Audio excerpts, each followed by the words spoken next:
Hello, and a big welcome to all of you who are seeing this and listening to this podcast. Today we have a special guest, Kelli Paulson. Welcome to you. Hi there. There's a bit of delay, I can think. So please Okay. tell us what you are doing and where you are located.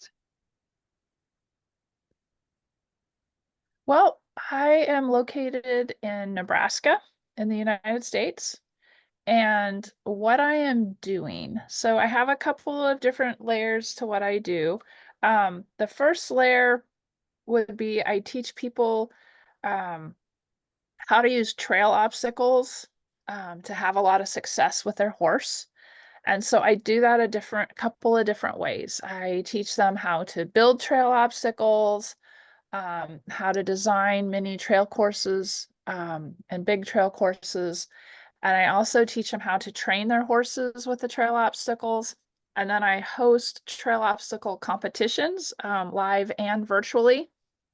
So that is kind of this trail obstacle circle.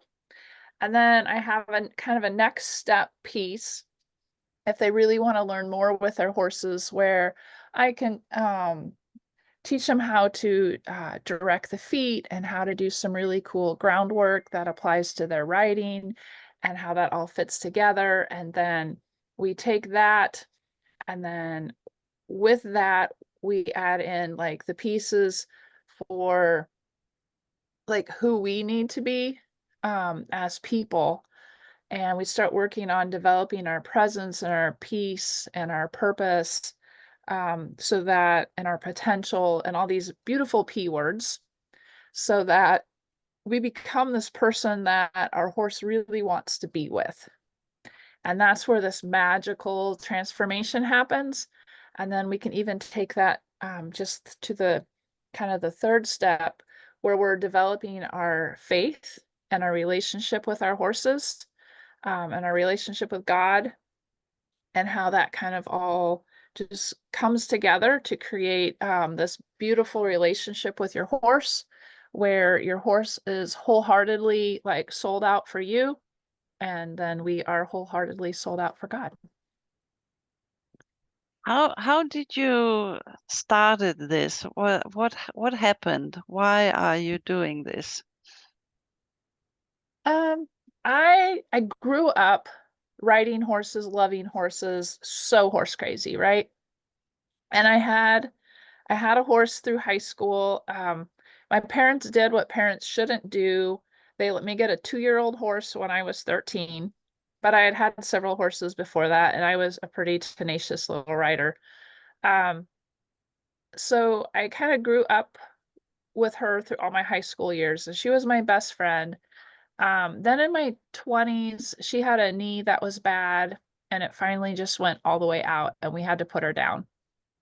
And so I went through this period of time where I kept buying horses, but I couldn't get along with them. And it just wasn't working. So I'd sell that one, I'd buy another one, I'd sell that one, I'd buy another one. And it wasn't working. And then one day I was at a horse event and I saw this horse, and everything about it was soft and relaxed, and it just moved so beautifully, and everything was so fluid. And I had never seen anything like that before, because this was pre-internet. And I was just like, oh my gosh, I want that. So I kind of just filed that in my head. And then, oh, I would say probably 6 months to a year after that, I thought, you know what? I'm just going to go get a 2-year-old. I'm going to start over again, because, I can't find a horse I can get along with, but I didn't really realize that was the problem at the time. And so I bought that horse. And so so then I was like, okay, so then, because as a kid, I could ride the green horse fine, but then as an adult, we overthink it. So I was like, oh my gosh, where do I start? How do I do this? Even though I've been riding all my life, I was still like, where do I start? So I came across a poster, and this was all just God's hand lining all this up. But this poster in the feed store, where so there was a colt starting clinic. And so the gentleman who taught that, his name was Chad. He wasn't a professional horse trainer. He was more of a horse training enthusiast, and he kind of did this for fun. And so I think there was like 4 or 5 of us at the clinic. And anyway, so I started her there and rode her and did all the stuff. And we got done, and he's like, and I was amazed at how easy it was. It was so effortless, so fluid. And then he was like, and I'm probably 30 at this time, 28, no, probably about 30. And so, he got done. He's like, were you scared? I was like, no, should I have been? Anyway, got her started. And then that just sent me on this journey of learning. And he then kind of lined me up to go to a Peter Campbell clinic. And I rode a different horse that had more time on him at that clinic.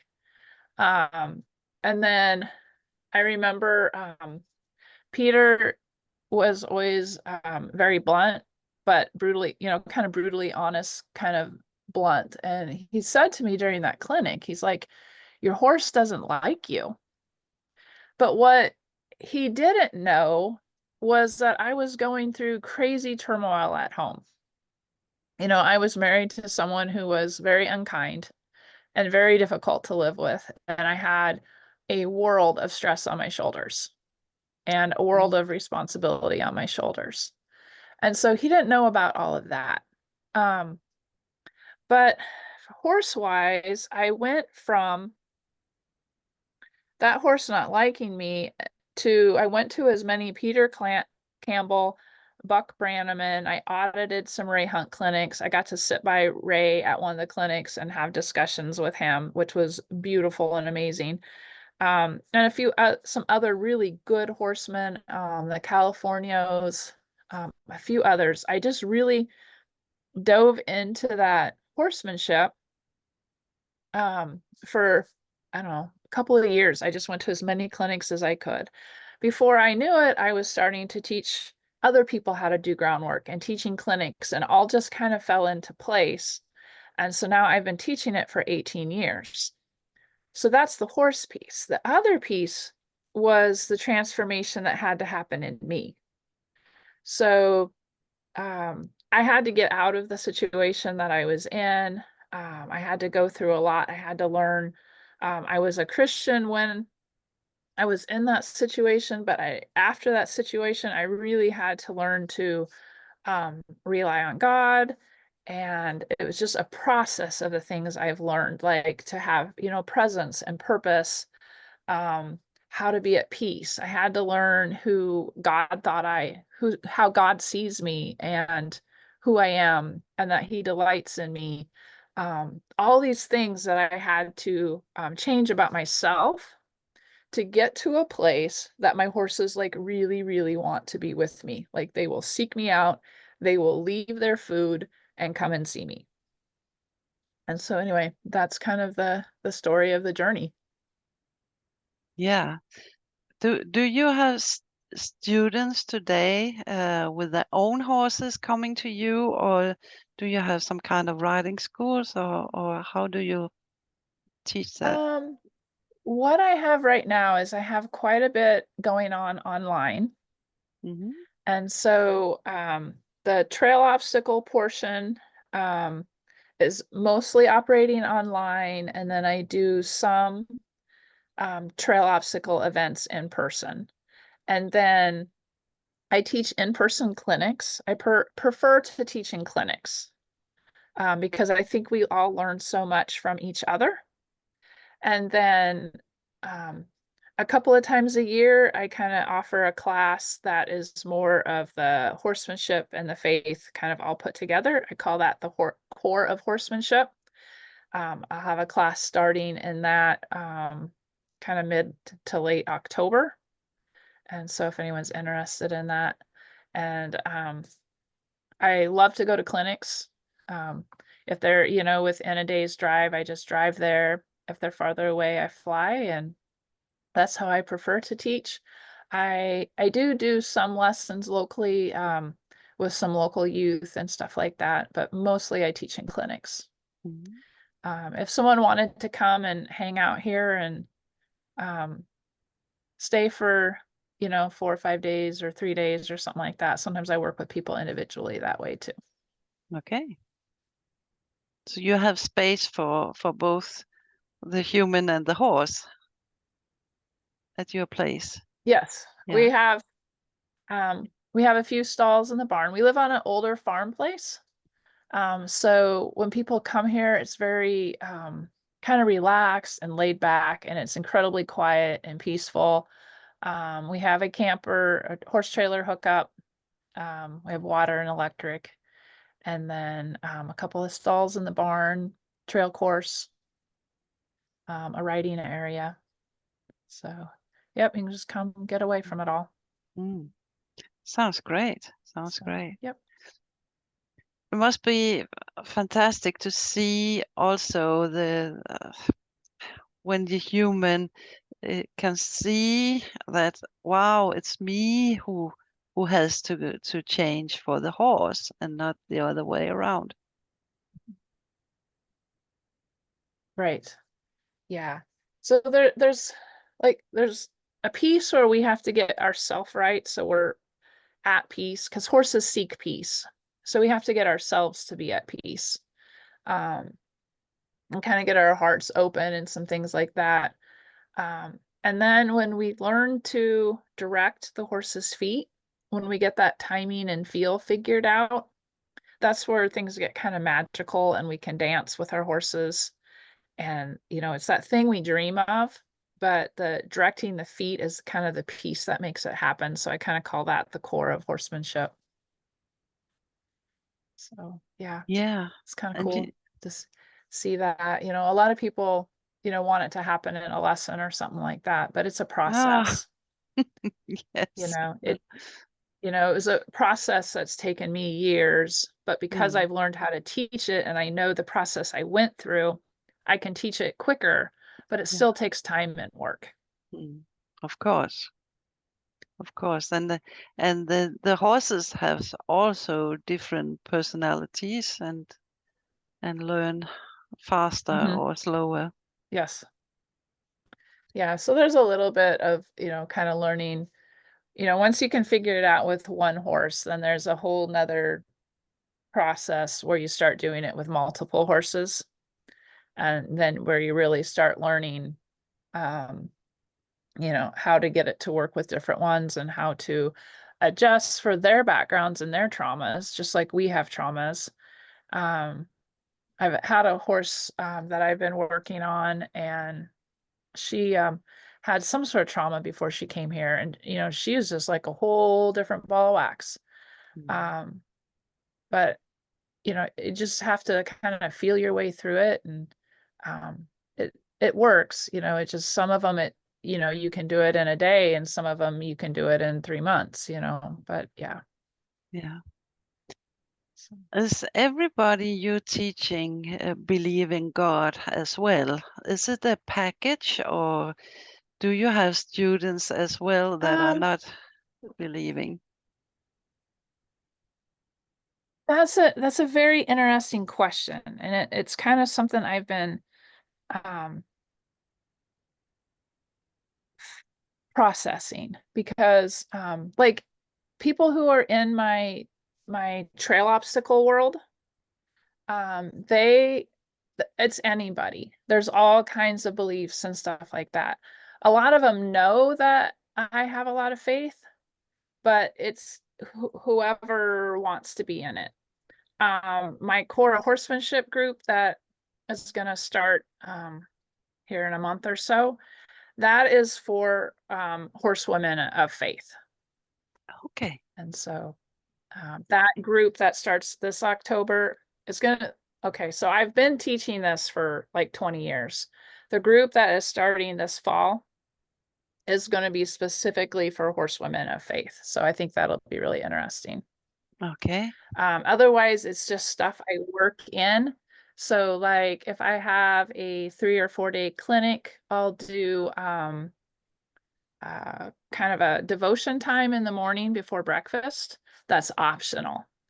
And a lot of the women will come to that and they really like love that devotion time, and we'll work on things such as peace and presence and stuff like that.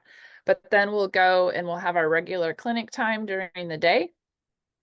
And then if they want to, kind of as things come up, I might make a God reference during the day, but I'm sure there's people in those clinics that have all kinds of different beliefs. And so I don't really push what I'm saying. I just kind of offer what I'm saying. Yeah, because I was curious if you can help Yeah. people as So well my with dream, that. Hmm? yeah. So my dream is like having like week-long clinics with women of faith and their horses. Um, hopefully those are going to happen this spring. The trail obstacle stuff is happening. The clinics are happening. The devotions in the morning are happening. And then I'm trying to make I'm going to offer them all together this spring. So, and virtually this fall. So, yep. Now I have a difficult question. Is there a difference Okay. how they treat their horses? If you You believe cut in out. God or Mhm. you don't, is there a difference how they treat their horses?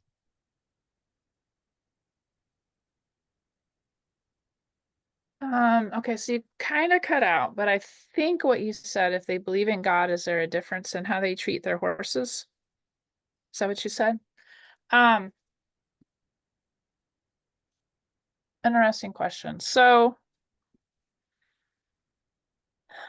God is our protector and our provider. Um, and he like takes care of us and he wants a relationship with us. Now, as we grow that relationship, and there's a piece where we also bring the Holy Spirit into it. If we're doing that, we become directable. Okay, so that means we have this relationship with God, we're listening to God, and we become directable. And so when we become directable, we are developing in character. People used to say to me, quit trying so hard. Just trust God with it. I never ever understood it. But then I finally got to this place where I got my identity straightened out with God, to where I like understood who I was and what and how he saw me versus kind of how I saw myself based on what people had told me. And so when I kind of got that straightened out, it like opened up this different relationship with God that was like much more healthy and much more like what he wanted me to have. And so then when you kind of figure all that out, you you figure out how Jesus led, then you become kind of step into this role of servant leadership. And so if we kind of get that figured out and get it in the right place, it's much easier for us to be the leaders of our horses. But that, is kind of a process. Then when we have kind of that open heart, but we know who we are, so we're a really good leader, we're going to offer our horses a lot of peace. We're going to offer them a lot of kindness, but with the kindness, there's still structure, there's still purpose. We're still intentional. And horses love that because our horses, more than anything, want us to be a leader. And so when we can be um, that kind of leader, that kind of servant leader to our horses just blossom within that because they want that structure, they want that leadership. They like herd dynamics because they're herd animals. And so we have to figure out how to offer that herd dynamics. I think sometimes people can get off on some other tangents of how to get horses to do things. But when it really comes down to it, and the stuff hits the fan and something goes wrong, sometimes when they've been taught other ways, you don't have that level of responsiveness that you need in an emergency or something like that. So, but by being a really good leader, and then offering that peace and being very fair, with a big heart, um, then they come to a place where they respect you, they want to please you. And that's where I kind of say, we need to be wholeheartedly sold out for God, and then our horses can wholeheartedly follow us. And so that's kind of how that fits together. I'm not sure if I answered your question. Yes, you did. And I can imagine that this opening up does a lot also for the Mm-hmm. horse. Mm-hmm. Yes. Yes, because usually my daughter talks about this part, so I don't know all the big words, but horses and humans their heartbeats will synchronize. Like horses in a herd, their heartbeats will synchronize. Yeah. And so they know what's going on with us. They read us like we're open books. Mm-hmm. And I know I figured all this out, and I had all this cool stuff going with my horses, but then I had a situation that was going on that I was very was not at rest, not at peace. And it just, went on for just a little bit of my life, but I couldn't work with my horses. Like I just kind of had to like walk away for a little bit, straighten myself out again, and then go back. And then it was like it was all there again. But when I got to that, I got to that place where I wasn't at peace, and all the inner turmoil, I couldn't do what I normally do. So I was like, Mm. I gotta go straighten that out. So horses are great mirrors of our souls. Really. If a horse is anxious and uptight and all of that, their owner most likely is too. That's right. So we have to figure us out before we can be a good leader, as you said. Can you say that again? We have to figure us out to be a good leader. Yes. Yes. Very important. So I like talk about the P's, like partnership, patience, potential, powerful, peace, present. I've got a whole list of those P words, and if we just work on, us as people can work on those, and then we end up confident and courageous, which is the C words, like so anyway, yeah. So then we can just Yeah. go live wholeheartedly, and it changes us a lot. So 20 some years ago, I was in a pretty rough relationship with a person, and I didn't have peace. I didn't have much purpose. If you would talk to me, what's the word for it?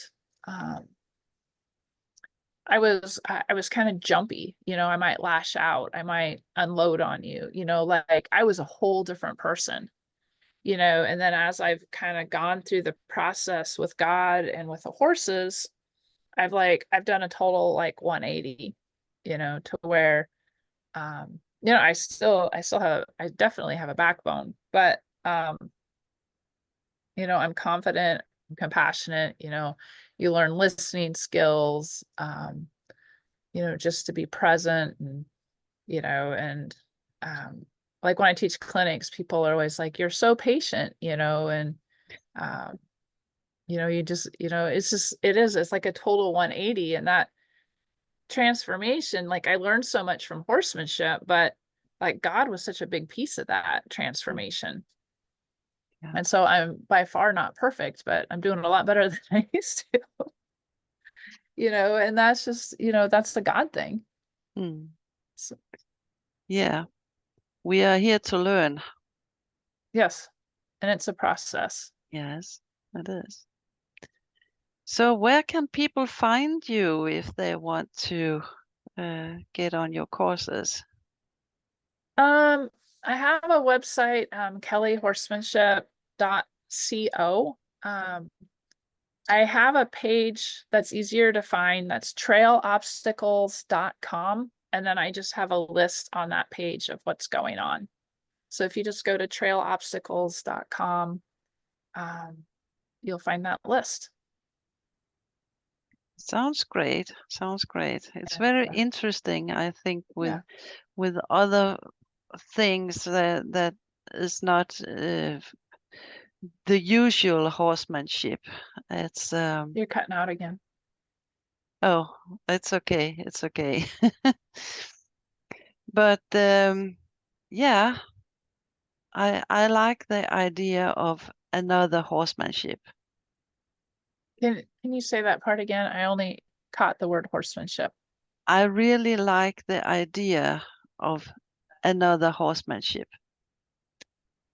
So yeah, Try it again. it's I want okay. to hear you so bad.